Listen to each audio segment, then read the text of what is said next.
Bonjour, tout d'abord je tiens à remercier les nombreux messages de soutien, de merci,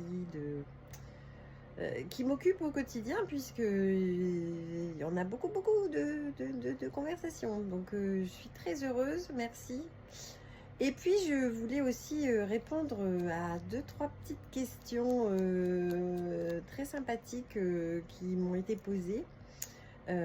Effectivement, j'essaye de faire le plus de vulgarisation possible parce que, les sujets abordés, sont parfois un peu techniques. On parle du récit de soi, de la genèse, et effectivement, j'ai eu deux-trois conversations, qui étaient sympathiques autour de la iatrogène. Alors, pour remettre dans le contexte, effectivement, on m'a soulevé, des thérapies à suivre, dans le cadre, d'une maladie, enfin d'une jalousie maladive, qui peut porter, conflit, au quotidien. Donc, première réponse, on ne naît pas jaloux. À 5 ans, on n'est pas jaloux ou alors on apprend à le devenir.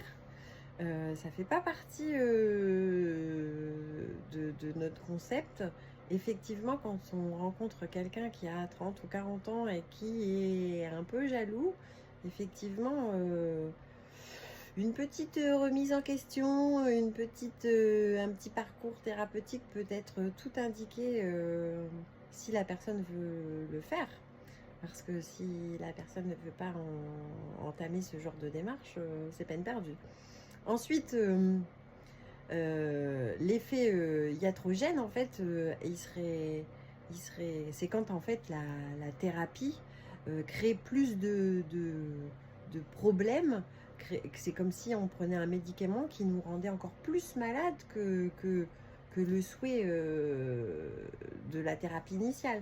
Donc effectivement, dans un deuxième cas, si on prend, si, c'est une jeune fille, tout à fait équilibrée qui change de taf, qui se retrouve avec, des gros balous, qui lui sortent des blagues, pourries, sexistes ou qui la met en joue sans cesse, si à un moment donné elle se sent, qu'elle commence à avoir mal au cœur, la boule au ventre et qu'elle regrette d'avoir changé de travail, effectivement, la thérapie n'a pas de sens. Ou alors, si elle prend, la thérapie pour apprendre à changer de travail.